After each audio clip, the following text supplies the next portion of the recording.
काजल की नीली नीली आंखें सबको बहुत पसंद थी। वो अपनी सौतेली माँ और सौतेली बहन दिव्या के साथ रहती थी। उसकी सौतेली माँ हमेशा उससे चिढ़ा करती थी क्योंकि सब लोग उसकी आंखों की तारीफ किया करते थे। हर बार जब दिव्या के लिए रिश्ता आता तो लोग दिव्या की जगह काजल की आंखों से इम्प्रेस हो जाते थे। अरे बहन जी, देखो कौन आया है। पंडित जी, जब तक बताओगे नहीं कि कौन आया है तभी तो पता चलेगा कि कौन आया है। मैं कोई अंतर्यामी थोड़े ही हूँ जो आप किसी को बुला लाओगे और मैं पहचान जाऊंगी कि कौन है। अरे ये लोग अपनी दिव्या बिटिया को देखने आए हैं। लड़का पुलिस में है। अरे तो इतना घुमा फिरा कर बताने की क्या जरूरत थी पंडित जी। सिद्धार्थ और उसके माता पिता दिव्या को देखने के लिए उसके घर आए थे। अरे दिव्या बेटा, जल्दी से चाय नाश्ते का इंतजाम करो, देखो लड़के वाले आए हैं। थोड़ी देर बाद दिव्या अपनी सौतीली बहन काजल के साथ चाय नाश्ता लेकर आ गई, लेकिन सिद्धार्थ की नजरें दिव्या पर ना जाकर काजल पर जाकर ठहर गई। माँ पिताजी, मुझे तो लड़की बहुत पसंद है। इसकी नीली नीली आंखें बहुत प्यारी हैं। दिव्या, मैंने तुझे बोला था ना कि चाय अकेले लेकर आना। काजल सीधी साधी लड़की थी इसलिए वो अंदर चली गई। बेटा, पंडित जी आपका रिश्ता मेरी इस बेटी के लिए लेकर आए हैं। वो मेरी सौतेली बेटी है। लेकिन मुझे तो यही पसंद है। सिद्धार्थ और उसका परिवार काजल से उसकी बेटी की शादी करने के लिए ही जिद करने लगे। पंडित जी, आपने दिव्या की फोटो नहीं दिखाई थी क्या?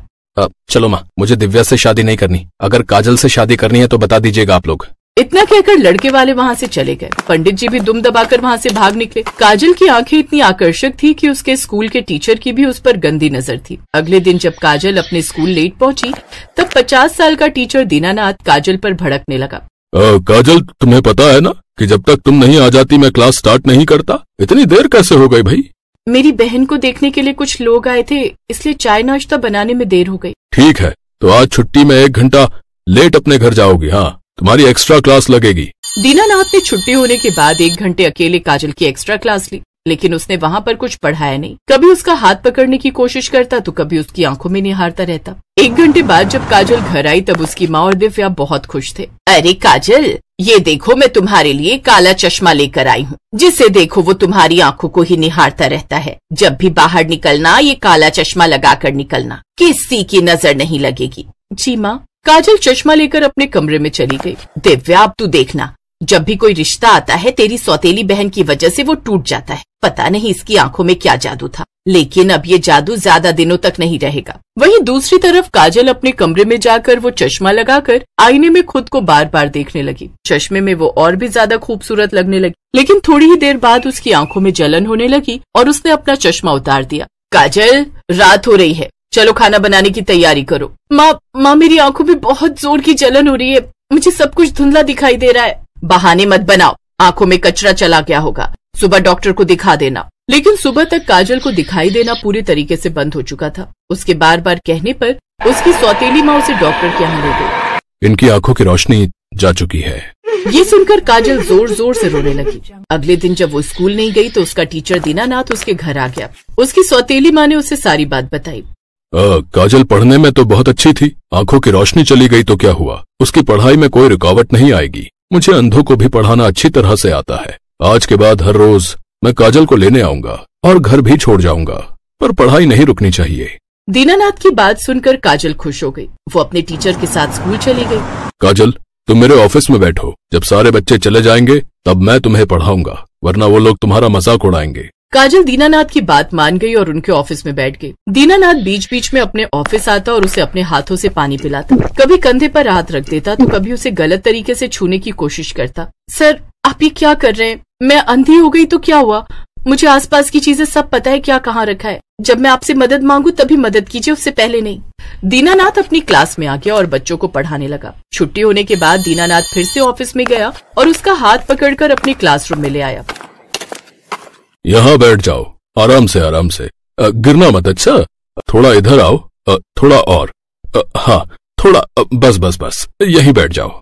दीनानाथ जानबूझकर ये सब कर रहा था। अब ये उसका रोज का काम हो गया। काजल को उसके गलत इरादे समझ में आ रहे थे, पर वो पढ़ाई नहीं छोड़ना चाहती थी। कुछ दिनों बाद जब बात हद से ज्यादा बढ़ने लगी, सर, अब आपको परेशान होने की कोई जरूरत नहीं है। अब मुझे अपने अंधेपन के साथ जीने की आदत हो गई है। मैं अकेले ही घर चली जाऊंगी, आप फिक्र मत करो।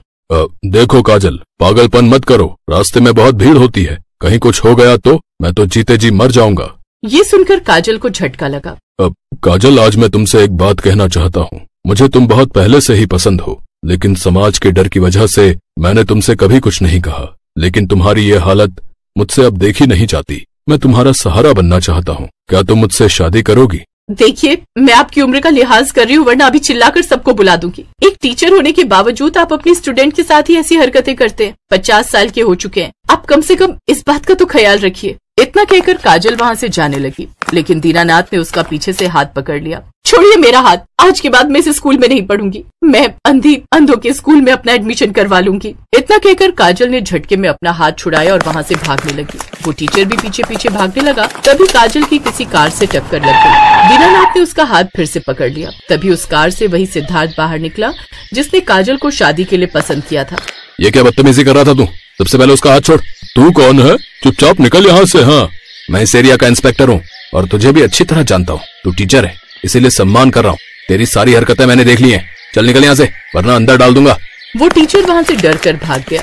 काजल जी, क्या करने की कोशिश कर रहा था वो आपके साथ? काजल बिना कुछ बोले रोने लगी और रोते रोते ही उसने पूछा, आप कौन है? क्या आप मुझे मेरे घर तक छोड़ सकते हैं? आपने मुझे नहीं पहचाना? मैं वही हूँ जिसने उस दिन आपको पसंद किया था शादी के लिए, पर आपकी सौतेली माँ ने मुझे भगा दिया। मैं अब देख नहीं सकती, मैं अंधी हो चुकी हूँ। क्या हुआ, आप शांत क्यों हो गए? अब आप मुझे पसंद नहीं करते ना, क्योंकि मेरी आंखों से ही आप इम्प्रेस थे।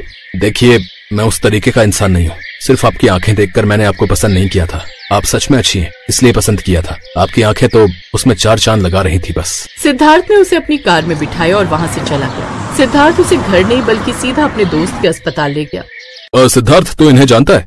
इसकी आंखों की रोशनी तो 2 दिन में वापस आ सकती है, लेकिन इसकी माँ ने मना किया है। तुम इस चक्कर में मत पड़ो सिद्धार्थ। तू मेरा दोस्त होकर गलत काम में उसका साथ दे रहा था। जल्दी से इसकी आंखें ठीक कर दे, वरना तुझे भी अंदर डाल दूंगा। सिद्धार्थ ने काजल की आंखों का इलाज कराया और 2 दिन में उसकी आंखें फिर से वापस आ गई। आंखें ठीक हो जाने के बाद सिद्धार्थ इस बार वर्दी में काजल के घर गया। देखिए, आप मेरी माँ की उम्र की हैं, इसलिए मैं आपसे कुछ कह नहीं रहा हूँ। अपनी सौतेली बेटी के साथ ऐसी घिनौनी हरकत, इस हरकत के मेरे पास सबूत भी हैं। मैं चाहूँ तो आपको अरेस्ट कर सकता हूँ, पर काजल की वजह से मैं आपको छोड़ रहा हूँ। चलो काजल, आज से यहाँ रहने की जरूरत नहीं है। सिद्धार्थ काजल को लेकर अपने साथ घर चला गया। सिद्धार्थ ने सारी बात अपने माता पिता को बताई। उनके माता पिता ने सिद्धार्थ की शादी काजल के साथ कर दी। जब मैंने तुम्हें पहली बार देखा था ना, तभी मैंने ठान लिया था कि मैं शादी करूंगा तो तुमसे ही करूंगा, वरना किसी से नहीं करूंगा। ऊपर वाले की माया देखो, मुझे उसने तुमसे मिला दिया। इस तरह सिद्धार्थ और काजल अब खुशी खुशी रहने लगे।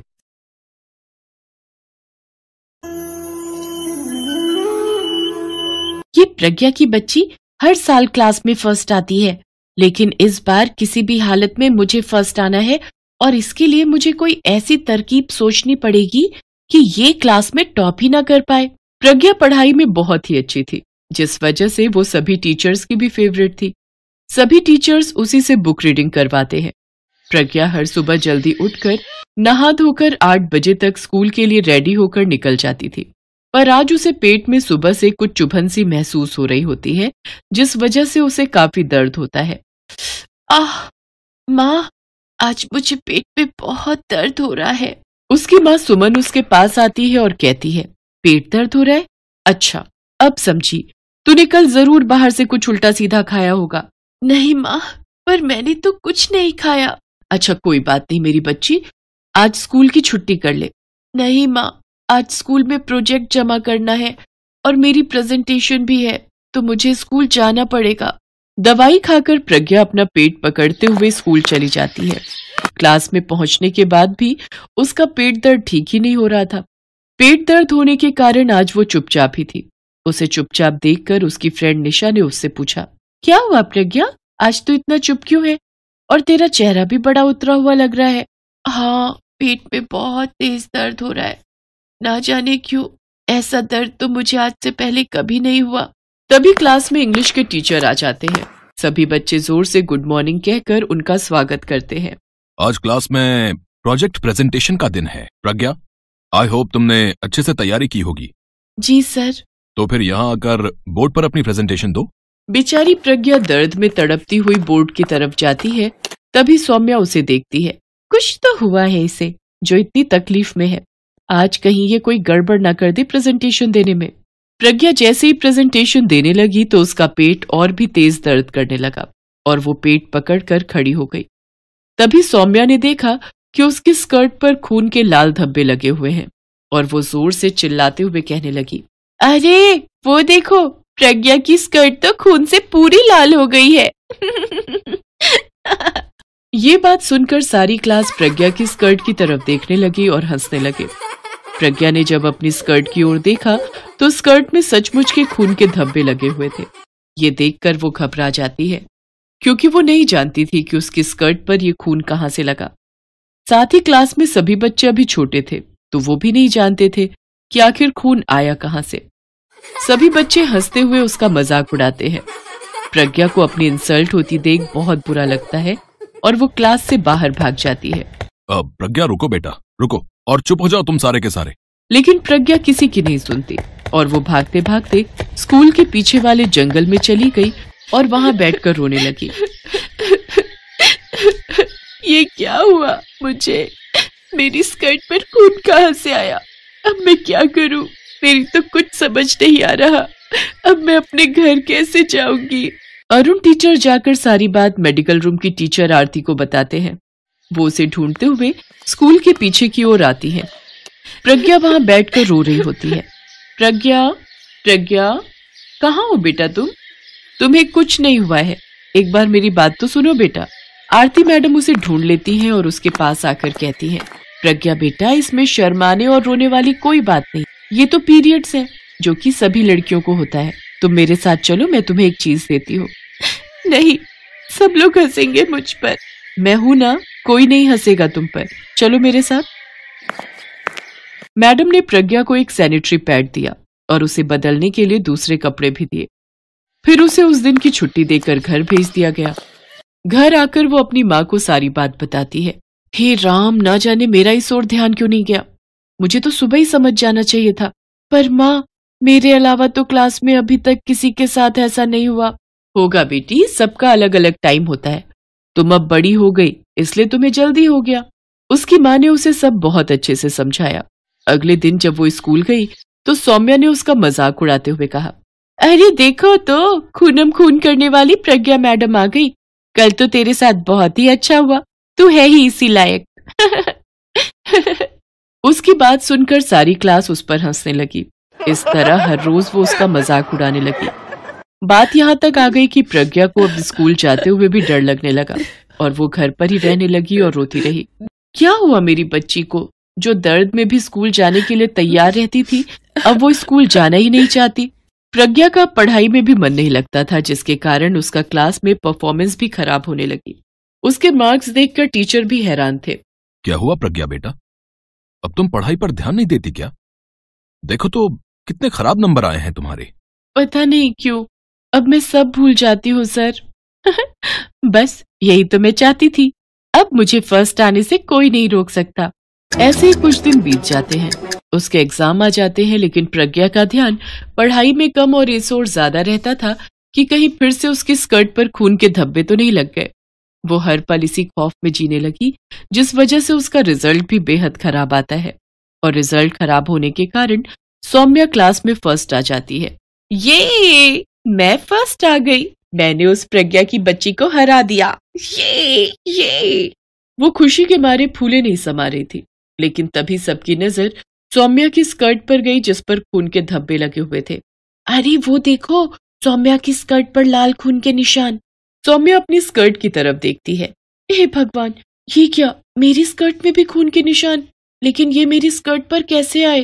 वो शर्म के मारे क्लास से भागने लगी, लेकिन तभी प्रज्ञा ने उसका हाथ पकड़ लिया और कहा, रुक जाओ सौम्या, इसमें घबराने की कोई बात नहीं है। ये तो हम लड़कियों के लिए गर्व की बात है। हाँ सौम्या बेटा, ये सब नॉर्मल है और ये हर लड़की के साथ होता है। ये लो सैनिटरी पैड। चलो सौम्या, घबराओ नहीं, मैं तुम्हें वॉशरूम की तरफ ले चलती हूँ। सौम्या को अब अपनी गलती का एहसास हो जाता है और वो बाथरूम से बाहर आकर प्रज्ञा से माफी मांगती है। मुझे माफ कर दो प्रज्ञा, मैंने तुम्हारी इतनी इंसल्ट की और आज जब मेरा टाइम आया तो तुमने मेरा साथ दिया। कोई बात नहीं सौम्या, अगर हम एक दूसरे के काम नहीं आएंगे तो कौन आएगा। इसके बाद वो दोनों पक्की सहेलियां बन गई और प्रज्ञा के मन से भी डर निकल गया। अब वो फिर से अच्छी पढ़ाई करके क्लास में फर्स्ट आने लगी। अब सौम्या को भी समझ आ गया था कि पीरियड्स को लेकर हंसना या मजाक उड़ाना अच्छी बात नहीं है, बल्कि पीरियड्स होना तो एक अच्छी बात है।